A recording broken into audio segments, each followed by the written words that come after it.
We're not ready to die, but it's getting bad.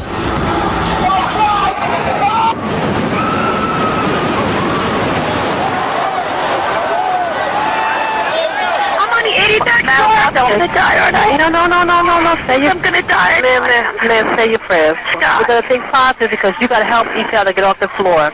I'm going to die.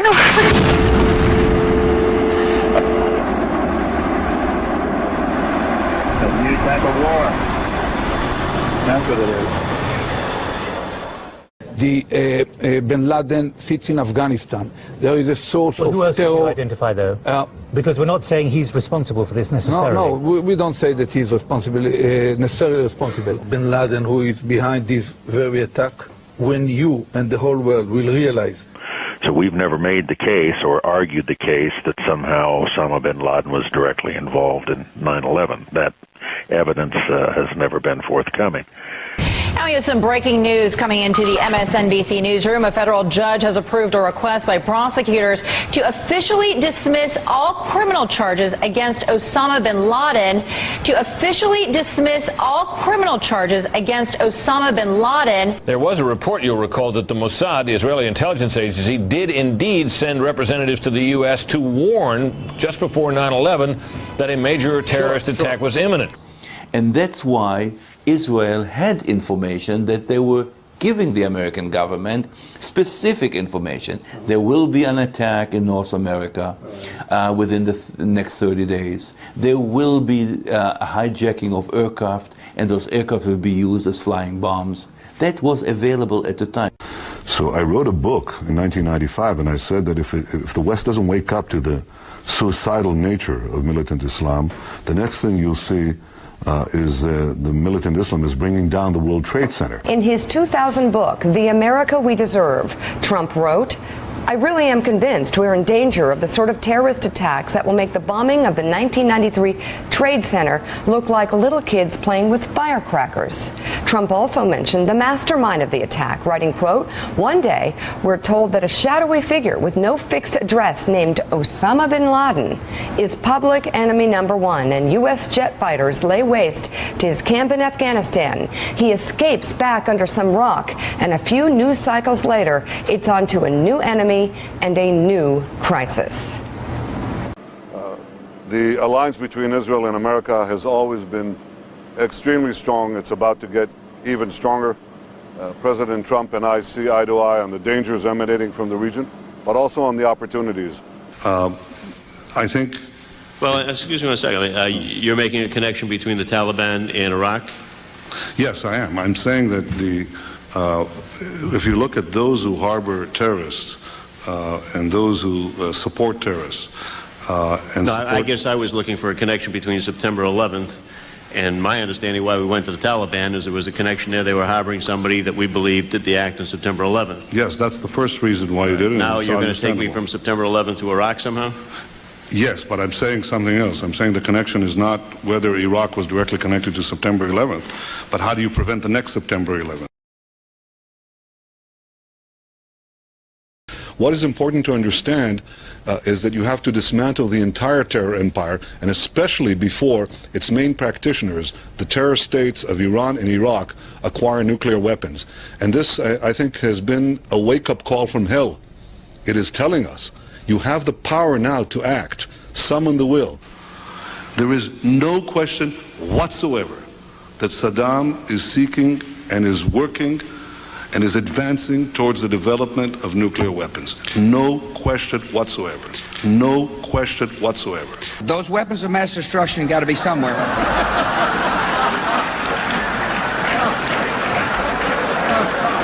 The terrorists attacked us and killed 3,000 of our citizens before we started the freedom agenda in the Middle East. They were... What did Iraq have to do with what? The attack on the World Trade Center. Nothing. The efforts that he's making at producing weapons of mass destruction, we in Israel have known this for a long time. We've shared this intelligence with the United States. If you take out Saddam's regime, I guarantee you that it will have enormous positive reverberations on the region. Do you think that the U.S. or UN forces should have moved into Baghdad? No. Once you got to Iraq and took it over, and took down Saddam Hussein's government, then what are you going to put in its place? That's a very volatile part of the world, and if you take down the central government in Iraq, you can easily end up seeing pieces of Iraq fly off. Part of it the Syrians would like to have to the west. Part of eastern Iraq the Iranians would like to claim, fought over for 8 years. In the north you've got the Kurds, and if the Kurds spin loose and join with the Kurds in Turkey, then you threaten the territorial integrity of Turkey. Listen to a terrorist threatening his own country. The streets of America shall run red with blood. He was a suburban California kid, a lover of heavy metal, who became one of the most wanted men on the planet. The grandson of a Jewish doctor. The grandson of a Jewish doctor. Adam Perlman morphed into Adam Gadon, the American mouthpiece of Al-Qaeda. September 11th demonstrated that America is not invincible. It began when this woman was watching the Twin Towers burning from her apartment in New Jersey. She noticed 3 men on top of a van, posing for pictures with the towers burning in the background. And I could see that they were like happy. You know, they didn't look shocked to me. You know, they didn't look shocked. I thought it was very strange. The witness called police, who stopped the van hours later and arrested 5 men. All 5, it turns out, were Israeli. They were turned over to the FBI. Sources tell ABC News during a check of national security databases, some of the men were listed as having had connections with Israeli intelligence. At the FBI, that set off alarm bells. The FBI needed the answers to 3 important questions. Who were these men? What brought them to that parking lot on the morning of September 11th? And did they have any advance knowledge of what was going to happen that day?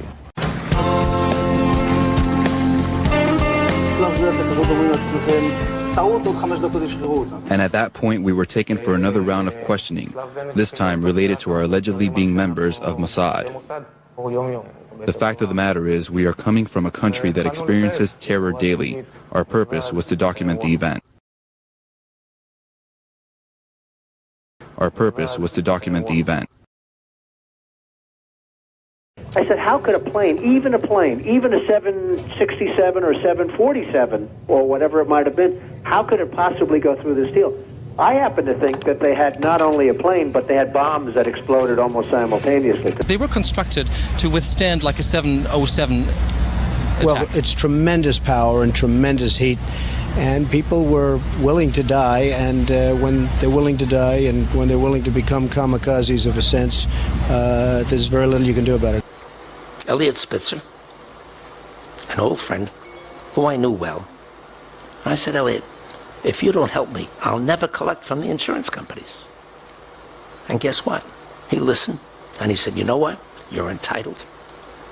I'm going to get you the money. And in 6 months, he got me the $4.5 billion. I remember getting a call from the fire department commander telling me that they were not sure they were going to be able to contain the fire. And I said, you know, we've had such terrible loss of life. Maybe the smartest thing to do is pull it. And they made that decision to pull, and then we watched the building collapse. I see what's happening down there. It's a mess. And the developer is actually a friend of mine, but he didn't want to build this building either. If you look back at the records, I mean, when it was first foisted upon him, Larry Silverstein is a great guy. He's a good guy. He's a friend of mine. Benjamin Netanyahu has publicly said the September 11th attacks have been good for Israel. Netanyahu said, quote, we're benefiting from one thing, and that is the attack on the Twin Towers and Pentagon and the American struggle in Iraq. And right after 9/11, about 10 days after 9/11, I went through the Pentagon and I saw Secretary Rumsfeld and Deputy Secretary Wolfowitz. I went downstairs just to say hello to some of the people on the joint staff who had used to work for me. And one of the generals called me and he said, "Sir, you got to come in. You got to come in and talk to me a second." I said, "Well, you're too busy." He said, "No." He says, "We've made the decision. We're going to war with Iraq." This was on or about the 20th of September. He picked up a piece of paper and he said, I just got this down from upstairs, meaning the Secretary of Defense's office today, and he said, this is a memo that describes how we're going to take out 7 countries in 5 years, starting with Iraq and then Syria, Lebanon, Libya, Somalia, Sudan, and finishing off Iran. We went to war against a guy who had absolutely nothing to do with 9/11. It was a total pretext. It's inexplicable. And there you go to Cheney, there you go to Bush, there you go to the Jewish neocons who wanted to remake the world. Maybe I can say that because I'm Jewish, and to bring about a certain result in the Middle East. You can. Okay. I'm not really sure. I'm not really sure that you can. Go ahead. I, for one, am sick and tired of all these Jews coming on C-SPAN and other stations and pushing us to go to war against our Muslim friends. They're willing to spend the last drop of American blood and treasure to get their way in the world. They have way too much power in this country. People like Wolfowitz and Fife and the other neocons that Jewed us into Iraq, and now we're going to spend the next 60 years rehabilitating our soldiers. I'm sick and tired of it. John in Franklin, New York. Any comments? Yeah, I think that, of course, American foreign policy is eventually up to the American people. One of the big things that we've not been able to discuss in this country for the last 30 years is our policy toward the Israelis. Whether we want to be involved in fighting Israel's wars in the future is something that Americans should be able to talk about. They may vote yes. They may want to see their kids killed in Iraq or Yemen or somewhere else to protect Israel. But the question is, we need to talk about it. Ultimately, Israel as a country is of no particular worth to the United States.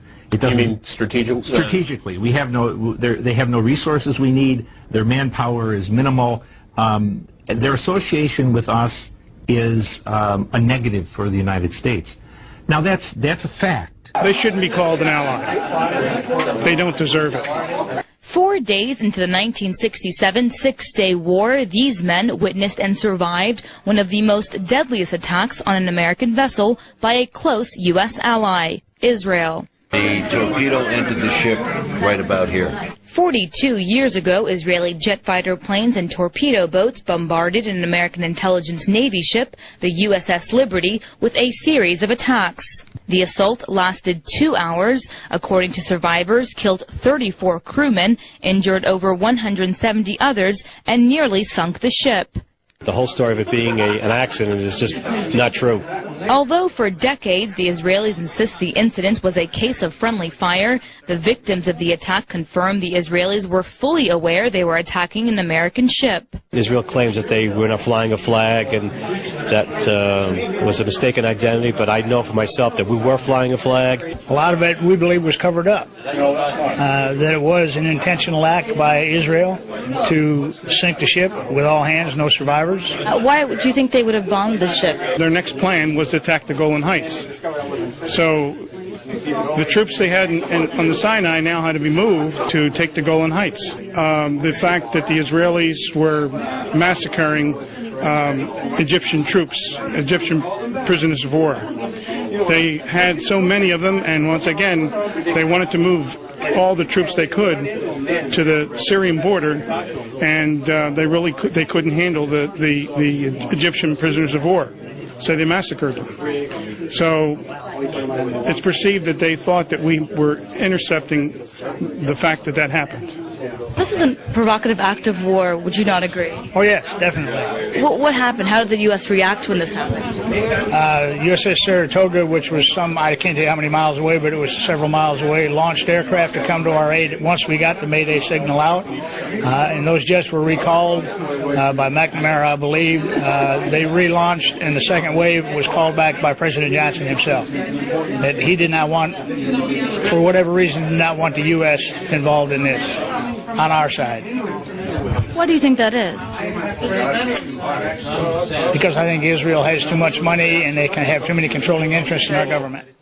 We don't have anything in history to compare with this. The only thing that comes close to it is a former Soviet intelligence operation. Because these are the 19 alleged hijackers, but 15 of them lived in Florida, where many of them had been issued duplicate licenses. Others had passports had been stolen, which meant that somebody was using their identity for them and leaving behind a trail in their name. And we now know from the BBC News shortly after 9/11 that I think 7 of them were alive and well after 9/11. And they said, my picture's being used, my name's being used, but I'm fine. I'm alive. So that raises the question. if at least 7 of the hijackers were still alive after 9/11, who were the people playing the roles of the real hijackers? Were there real hijackings? Was it all a show? Well, about the 19 hijackers, Robert Mueller, who was then head of the CIA, FBI, excuse me, said in September 2002, he said, there is no legal proof to prove the identities of the suicidal hijackers. The whole name of the game of the terrorism is to scare us into supporting Israel's aims, to drive us as a nation, as a people, as a military, right behind the Israel camp, so that we become the fighters of their wars for them because we are affected by the fear. In 1978, Israeli intelligence agent Arnon Milchan made his first film called The Medusa Touch, in which a Boeing 747 crashes into the Pan Am building. Here they are setting up for the film. This is the cover of the book. And here we have, the same year he made the film, here we have Arnon Milchan meeting with Israeli Defense Minister Ezer Weizman. So you can see he's at the very highest level of the Israeli military. They're making a movie predicting something that's going to happen in the future. Here he is. He's a big Hollywood producer, made JFK, Pretty Woman, Brazil, other films. He's said to be worth $5 billion, but the point is, if you read the book about Arnon Milchan, called Confidential, you'll see that he is the external banker who controls the slush funds that Mossad uses for external operations. That's where the money comes from. And he made this film in the year 2000. Well, his partner, his business partner, a man named Rupert Murdoch, who owns Fox News, Rupert Murdoch's company made this film in 2000, in which a Boeing passenger aircraft is flown into the World Trade Center. And in this movie, the plane is remotely hijacked with passengers on it. And the blame is put on the American military-industrial complex, looking for a new enemy. In 1979, the head, this is 1 year later, the head of Israeli intelligence, this man, Issa Harel, predicted that the Arabs would attack the tallest building in New York City. And in 1979, this man, Bibi Netanyahu, came back from he had been working in Boston for a Rothschild company called Boston Consulting Group in Boston. He went back, this is his father, and they started something called the Netanyahu Institute, in which they began promoting the idea of terrorism being the scourge that the West has to fight. Mr. Netanyahu went on to make a career promoting the war on terrorism, how the West can win, fighting terrorism, and calling for the United States to come to the Middle East to wage war against those terrorist entities that were plaguing Israel. Because the Netanyahu logic goes like this. He says that Israel is attacked because the Arabs are opposed to our Western identity, our Western values, our Western way of life. We're a Western nation, he says. And therefore, the West is the target. Therefore, it's incumbent on the West to come and fight the terrorists for us, because we're all the target. So what they did in 1983, in order to have a war on terror, you need to have a foe. So they created the foe. They created the foe in Pakistan using a guy named Gulbuddin Hekmatyar, who was a very anti-Western militia group. He had called Hezb Islami. And the CIA and the Saudis bankrolled the operation, and the Israelis trained and armed these people in Pakistan. It was done in 1983, in 85 it began, when this man, Ehud Barak, was the head of Israeli military intelligence. And they sent their men and weapons they had taken off the battlefield of Lebanon, took them to Pakistan, and trained these characters, people like Osama bin Laden, in the arts of terrorism. And in 1983, it was done with Charlie Wilson, this congressman from Texas. He's the one who led the whole thing. And he arranged with the Israelis to provide the weapons and the trainers in Pakistan. And this is him shaking hands with Gulbuddin Hekmatyar. But the question is, why would the United States and Britain, why would they be funding and training the most anti-Western of the Mujahideen? This man was rabidly anti-Western. Why would you do that? Because they were creating the boogeyman. They were creating the enemy for the next war on terror, which was Al-Qaeda. And it was done, this is the man, this is Zvi Rafia, the head of Israeli intelligence in Washington, D.C., and he was this man's handler, Charlie Wilson's handler. And this man, Zvi Rafia, used Charlie Wilson's office as if it were his own office. And this is the Hebrew-speaking double agent named Ali Mohammed, who was Osama bin Laden's first trainer. Now, he's supposedly Egyptian, but he speaks fluent Hebrew. Where did he learn the Hebrew? He's a double agent. So he was working with the Israelis, training Osama bin Laden, and creating this. And this guy, he set up the cell that bombed the U.S. embassies in Africa. He trained the men who were blamed for bombing the World Trade Center in 1993. And he trained the men who killed Rabbi Kahana in New York City. And then he was finally arrested and put in jail for bombing the embassies in Africa. He was put in a federal penitentiary in this country, from which he disappeared without a trace. And this is the Gulbuddin's gang. This is when they became Al-Qaeda in 1994. The Arabs became Al-Qaeda, and the Pashtun speakers became Taliban. Then Israeli Mossad got the contract for the World Trade Center in 1987, a security contract, anti-terrorism security contract. And it went to this man, Avraham Shalom Ben-Dor. He was the head of Shin Bet. He was involved in a murder in Palestine, in Israel, of a couple Palestinians, and he came to America and was the president of this company, Atwell Security, who got the contract for the World Trade Center. But when the Port Authority discovered, this is Zvi Malkin and Shalom Ben-Dor, when the Port Authority discovered that this man was using a fake name and he'd been convicted of murder in Israel, they tore up the contract. Had they not torn up the contract in 1987, 9/11 probably would have happened in the 1980s or early 1990s. But they were rejected by the Port Authority. They didn't go home to Israel. They didn't give up the plan. They went to work for a couple American Jews who did have inside in the Pentagon, Maurice Greenberg and Jules Kroll.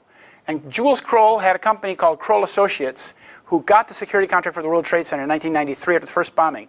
And at that point, Shalom Ben-Dor was working for him. And in 1992, this son of a terrorist, this is Rahm Emanuel, mayor of Chicago right now. His father was a member of that Stern gang, the Leahy gang. This man became the senior advisor to Bill Clinton. This is the guy that set up the whole Lewinsky thing, but he was also instrumental. He was the Mossad's man in the White House, so that he made sure that the right people got appointed to the bench, the right appointments were made under Clinton to make the 9/11 project move forward. And then this ideation of the war on terror, or of the 9/11, came out in this article in Foreign Affairs, in which Philip Zelikow, John Deutsch, and Ashton Carter wrote about catastrophic terrorism, how this would be something that could happen next month. And in this article, they had a study group. They imagined the transforming event. They imagined the event like 9/11 that would change America fundamentally, change our policies, our foreign policy, our domestic policy, change the nation. This was printed in Christmas 1998. Two of the authors, Ashton Carter and John Deutsch, worked for a company called Global Technology Partners, which is an exclusive affiliate of Rothschild North America. I point out these Rothschild connections because there are, throughout the entire saga, you find that one step removed from the crime, you find a Rothschild connection. And in 2001, an Israeli Mossad company, Rothschild company, called ICTS, controlled security at the U.S. airports. They ran the company that either let these guys on the airplane or didn't. But their company was excused from the process, and so we'll never know unless we have some change in the attitude about 9/11. And then in July 2001, Zionists, that's strong supporters of Israel, got the lease for the World Trade Center. It became their property. And that was done through a man named Ron Lauder, the son of Estee Lauder. And in Israel, he works together with Major General Daniel Rothschild at Mossad University. He has a school there, and he runs the Institute for Policy and Strategy. This man was put in charge of privatizing New York property for Governor Pataki. He oversaw the privatization efforts of New York State, in which they decided to privatize the World Trade Center, because the World Trade Center was public property prior to 9/11. And then it went from the Port Authority, this man, Lou Eisenberg, he transferred, after negotiations, the property to this man, Larry Silverstein. But these men are connected through something called the UJA Federation of New York, which is a Zionist fundraising operation, where he's the national chairman and he is on the board of the planning board.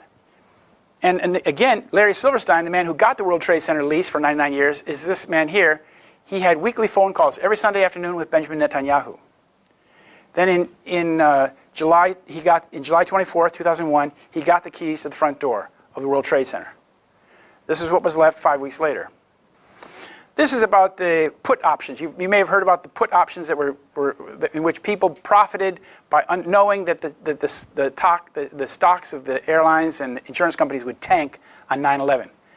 And 95% of these options were put by this man's former company. Now, this man is Buzzy Krongard, and on 9/11 he was executive director of the CIA. But before he became executive director of the CIA, he was the director of Alex Brown, the company that placed the put options. And here's the relationship between Alvin Krongard and his wife, and his wife works directly with Rothschild Asset Management. And then there were thousands of Israelis who were warned about 9/11, and there were 4,000 who were expected to have been at the World Trade Center that day or the Pentagon. And that comes from the U.S. That comes from the Israeli Foreign Ministry. That's not Arab propaganda. It's from the Israeli Foreign Ministry. And apparently they got the message through a system called Odigo, which warned people who had that Israeli system of messaging not to go to the World Trade Center that day. The message went out, the warning message went out about 2 or 3 hours before it happened. It warned people not to be at the World Trade Center at 8:45 because all hell would break loose. So apparently, of those 4,000 Israelis who avoided harm got the message. They got the memo. And then there were these 5 dancing Israelis who were seen celebrating and high-fiving the attack at the World Trade Center before the first plane struck. They were on the New Jersey side of the river, and they were photographing and high-fiving, and they were observed, and they were arrested on the afternoon of 9/11. It was written about in the New Jersey newspapers, but it was not reported in any other paper outside of New Jersey. The 2 men that did not appear, they're on a TV show, these 3 guys are on a TV show. They said, we're not Mossad. No, because the 2 Mossad guys are sitting in the audience. The Kurtzberg brothers were sitting in the audience because they could not go up on the stage and say, we're not Mossad. They are Mossad. And U.S. law enforcement knew it from the minute they arrested these guys that they're Mossad. And one of the guys, this is one of the minions, he said, our purpose was to document the event. Here's the head of the company, behind these Foster Grants here, Dominic Suter. He fled the country on the 12th or the 13th, and when the FBI went to get him again, he was gone. And this is one of the trucks of their company. They had this truck that was reported by New York police, Urban Moving Systems. It wasn't a moving company at all. It was a front company. It was set up to facilitate the 9/11 attacks. And they had this truck with the picture of the World Trade Center being struck by a plane. Now, on 9/11, when it happened, in the studio, the London studio of the BBC World Television, the largest English-speaking broadcasting in the world, who was there except Ehud Barak, ready to give the interpretation. Remember, the General Wesley Clark said we did not have American understanding of it. No, what he's implying is that we had a foreign country's understanding of it. We had Israeli understanding. The Israelis interpreted 9/11 for us. This man, the head of, former defense minister, chief of staff, he said, the world will never be the same from today on. We know who's behind this, Osama bin Laden, and we know where he is. He said, it's time to launch an operational, concrete war against terror. Full stop. And that's what we've been doing for the last 17 years, following the Israeli diktat, living our lives according to the Israeli interpretation of 9/11. That's what they've imposed on us. They've imposed a Zionist narrative to explain what happened on 9/11. What we need to stand up and say is not only did they attack the USS Liberty, they did 9/11. They did it. I have had long conversations over the past 2 weeks with contacts at the Army War College, at Headquarters Marine Corps, and I've made it absolutely clear in both cases that it is 100% certain that 9/11 was a Mossad operation, period. First, the disbelief, and what I showed them immediately afterwards is an interview with a demolitions expert named Danny Jawenko, and it shows the 3rd building at the World Trade Center going down. And they look at that, and I said, now you understand that if one of the buildings was wired for demolition, all of them were wired for demolition. And that's it. That's the tipping point. Getting into arguments about who was flying what and where they were and whether there was nanothermite, those things are true, but they're incidental. The thing that's necessary is to tell people 3 buildings went down, the 3rd was not hit by a plane, it was wired for controlled demolition, therefore all of them were wired for controlled demolition, and at that point the reaction is rage. First disbelief and then rage. 9/11 has led directly is 60,000 Americans dead and wounded. God knows how many hundreds of thousands of people in other countries that we've killed or wounded or made homeless. This is an open wound. And what Americans need to understand is they did it. They did it. And if they do understand that, Israel's going to disappear. Israel will flat-ass disappear from this earth. I sent a film to one of my colleagues, and it basically had Americans grieving over their dead, coming back. And I showed one of them, it was a woman just wrenched by grief, you know, over her dead soldier. And I said, you know, if Americans ever know that Israel did this, they're going to scrub them off the earth. And they're not going to give a rat's ass what the cost is. They are not going to care. The first thing, Mark, is astonishment. They didn't know. They truly didn't know. And these are not unintelligent people.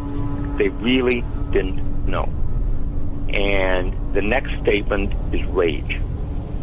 Real rage. The Zionists are playing this as truly an all-or-nothing exercise.